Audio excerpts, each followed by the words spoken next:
tempat bersejarah Islam.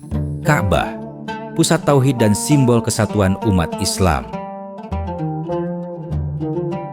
Di tengah lautan pasir yang panas dan kering di Jazirah Arab, berdiri sebuah bangunan berbentuk kubus yang tidak dihiasi emas, tidak dipahat dengan arsitektur rumit, tetapi justru memancarkan kekuatan spiritual yang luar biasa. Ia bukan bangunan biasa, ia adalah Ka'bah, pusat kiblat, tempat berkumpulnya jutaan umat manusia dari segala penjuru bumi.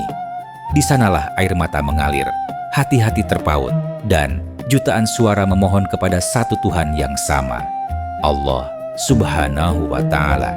Namun, tahukah Anda bahwa Ka'bah bukan sekadar bangunan suci? Ia adalah saksi bisu perjalanan panjang umat manusia dalam mencari Tuhan.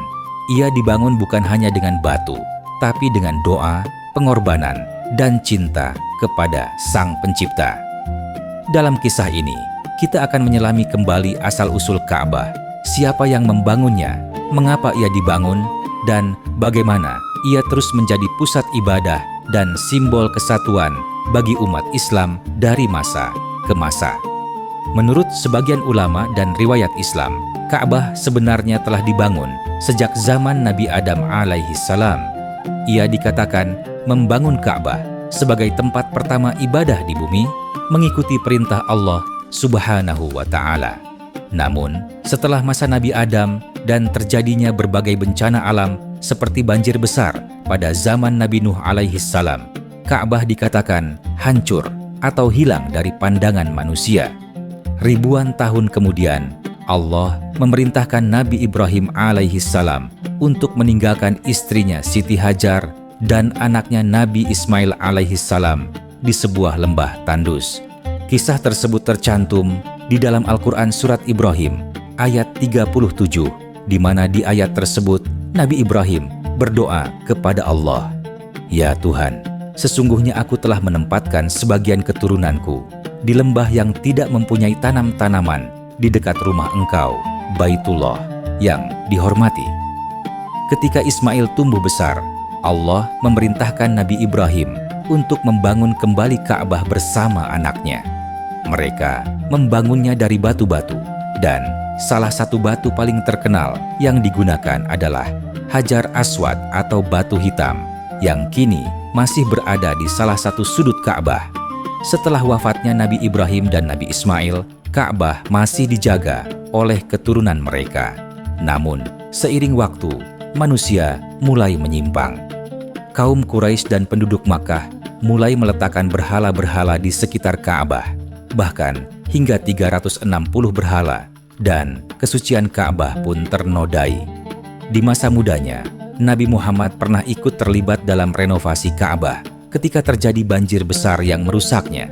Saat itu terjadi perselisihan antar kabilah tentang siapa yang berhak meletakkan Hajar Aswad. Dengan bijak, Nabi Muhammad menyarankan agar batu itu diletakkan di atas kain, dan setiap pemimpin kabilah ikut mengangkat kain itu bersama. Lalu, Rasulullah sendiri yang meletakkan batunya ke tempat semula untuk menghindari pertumpahan darah. Setelah peristiwa Fathu Makkah atau penaklukan Makkah, Nabi Muhammad bersama para sahabat memasuki Ka'bah dan membersihkannya dari semua berhala, serta mengembalikannya sebagai rumah Allah yang murni kembali. Ka'bah memang dibangun bukan untuk dijadikan lambang kekuasaan, melainkan sebagai rumah ibadah pertama bagi umat manusia. Ini seperti yang tercantum di dalam Al-Quran Surat Ali Imran ayat 96 yang berbunyi, "Sesungguhnya rumah ibadah pertama yang dibangun untuk manusia ialah Baitullah yang dibakah, Mekah yang diberkahi, dan menjadi petunjuk bagi seluruh alam." Karena ditujukan sebagai tempat beribadah, maka ada beberapa fungsi Ka'bah dalam menunjang kegiatan ibadah bagi kaum muslimin di seluruh dunia, yaitu sebagai kiblat. Seperti kita ketahui bersama bahwa Ka'bah menjadi arah sholat bagi seluruh umat Islam. Ini menggambarkan kesatuan hati dan arah dalam menyembah Allah Subhanahu wa Ta'ala. Selain itu, Ka'bah juga menjadi tempat untuk pelaksanaan ibadah haji dan umrah. Seperti kita ketahui, bahwa seluruh prosesi ibadah haji dan umrah berpusat pada Ka'bah, yakni untuk pelaksanaan tawaf, sa'i, dan lainnya. Dan tentunya, Ka'bah berfungsi sebagai simbol tauhid dan kesucian. Ka'bah adalah lambang ibadah yang murni kepada Allah Subhanahu wa Ta'ala tanpa syirik.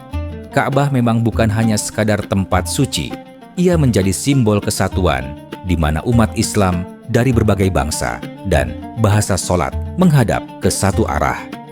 Ka'bah mengingatkan kita akan pengorbanan dan ketakwaan Nabi Ibrahim, Hajar, dan Nabi Ismail.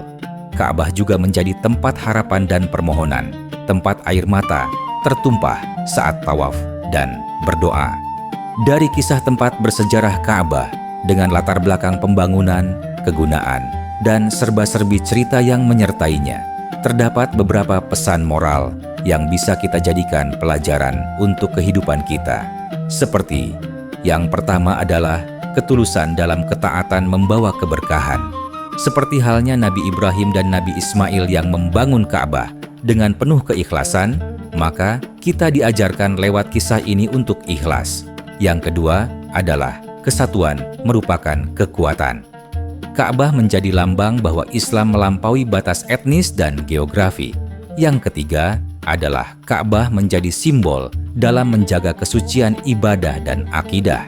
Seperti halnya Rasulullah membersihkan Ka'bah dari berhala, kita pun harus menjaga hati dari kesyirikan. Dan yang terakhir adalah pengorbanan akan dibalas kemuliaan.